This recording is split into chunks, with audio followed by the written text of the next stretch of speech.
नमस्कार दोस्तों, मैं हरीश कुमार आप सभी का स्वागत करता हूं आपके अपने यूट्यूब चैनल एच के एजुकेशन में। दोस्तों, आज मैंने रीट मॉडल पेपर 5 तैयार किया है। उसमें बुद्धि से रिलेटेड 10 प्रश्न लिए हैं जो बहुत ही इम्पोर्टेंट हैं।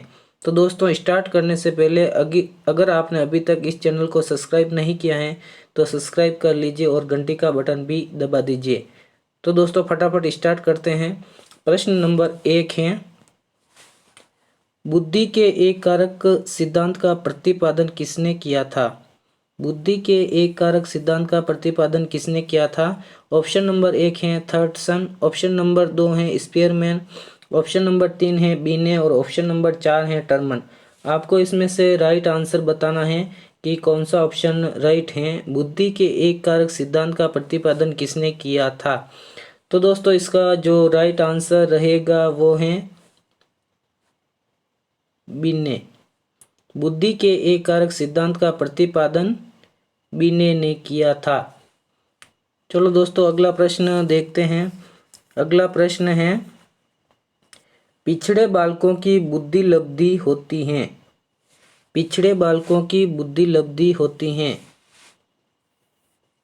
ऑप्शन नंबर 1 100 से अधिक, ऑप्शन नंबर 2 है 80 से 90 के बीच, ऑप्शन नंबर 3 है 70 से कम और ऑप्शन नंबर 4 है इनमें से कोई नहीं। आपको इसमें से राइट आंसर बताना है कि पिछड़े बालकों की बुद्धि लब्धि होती हैं।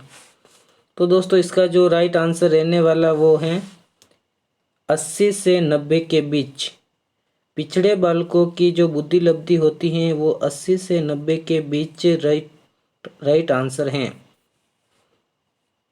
अगला प्रश्न देखते हैं, प्रश्न नंबर 3, बुद्धि संरचना मॉडल का प्रत्यय किसने दिया? बुद्धि संरचना मॉडल का प्रत्यय किसने दिया? ऑप्शन नंबर 1 है पियाजे, ऑप्शन नंबर 2 है गिलफोर्ड, ऑप्शन नंबर 3 है थॉर्नडाइक और ऑप्शन नंबर 4 है स्पीयरमैन।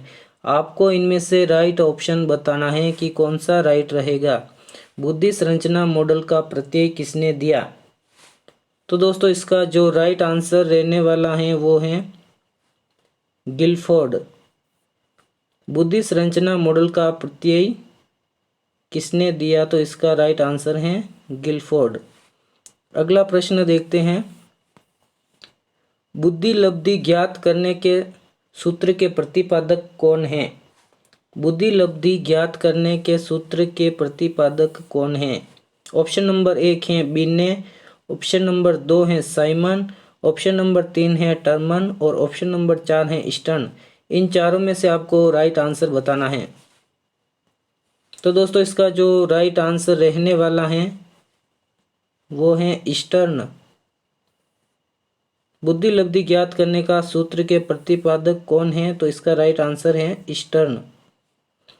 अगला प्रश्न देखते हैं दोस्तों, मूर्त बुद्धि को कहा जाता है। मूर्त बुद्धि को कहा जाता है। तो दोस्तों, बताना है कि मूर्त बुद्धि को क्या कहा जाता है।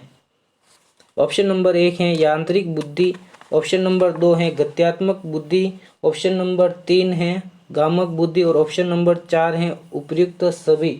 आपको इनमें से बताना है कि राइट आंसर कौन सा है। तो दोस्तों, इसका जो राइट आंसर रहने वाला है वो है उपर्युक्त सभी।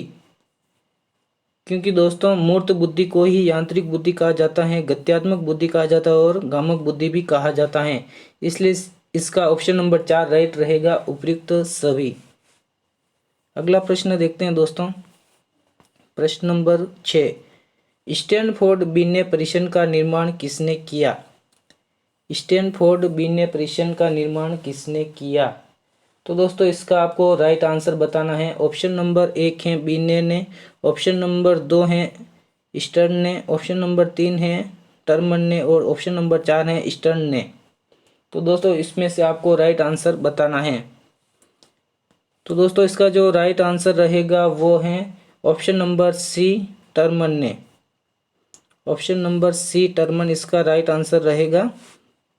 स्टैनफोर्ड बिन्ने परिसर का निर्माण किसने किया? तो इसका राइट आंसर है टर्मन ने। अगला प्रश्न देखते हैं, प्रश्न नंबर 7, बुद्धि के त्रिआयामी सिद्धांत के प्रतिपादक कौन है? बुद्धि के त्रिआयामी सिद्धांत के प्रतिपादक कौन है? ऑप्शन नंबर 1 है स्पीयरमैन, ऑप्शन नंबर 2 है गिलफोर्ड और ऑप्शन नंबर 3 है बर्ट, ऑप्शन नंबर 4 है वर्नन। इनमें चारों में से आपको राइट आंसर बताना है। तो दोस्तों इसका जो राइट आंसर रहेगा वो है ऑप्शन नंबर 2 गिलफोर्ड। बुद्धि के त्रिआयामी सिद्धांत के प्रतिपादक गिलफोर्ड हैं। इसका राइट आंसर गिलफोर्ड रहेगा। अगला प्रश्न देखते हैं, प्रश्न नंबर 8। नेतागण में सामान्यतः कौन सी बुद्धि पाई जाती है? दोस्तों आपको बताना है कि नेतागण में सामान्यतः कौन सी बुद्धि पाई जाती है। ऑप्शन नंबर 1 है मूर्त बुद्धि, ऑप्शन नंबर 2 है अमूर्त बुद्धि, ऑप्शन नंबर 3 है गामक बुद्धि और ऑप्शन नंबर 4 है सामाजिक बुद्धि। आपको इन चारों में से राइट आंसर बताना है। तो दोस्तों इसका जो राइट ऑप्शन रहने वाला है वो है ऑप्शन नंबर 4 सामाजिक बुद्धि। नेतागण में सामान्यतः कौन सी बुद्धि पाई जाती है? तो इसका राइट आंसर रहेगा सामाजिक बुद्धि। अगला प्रश्न देखते हैं, बीने साइमन विधि से ज्ञात किया जाता है। बीने साइमन विधि से ज्ञात किया जाता है। ऑप्शन नंबर 1 है शारीरिक आयु, ऑप्शन नंबर 2 है वास्तविक आयु, ऑप्शन नंबर 3 है मानसिक आयु और ऑप्शन नंबर 4 है भाषा का ज्ञान। आपको इन चारों में से राइट ऑप्शन बताना है। बीने साइमन विधि से ज्ञात किया जाता है। तो दोस्तों इसका जो राइट आंसर रहेगा वो है ऑप्शन नंबर 3 मानसिक आयु। इसका राइट आंसर रहेगा मानसिक आयु। चलो दोस्तों अगला प्रश्न देखते हैं, स्टैनफोर्ड बिने स्केल का निर्माण कब किया गया था?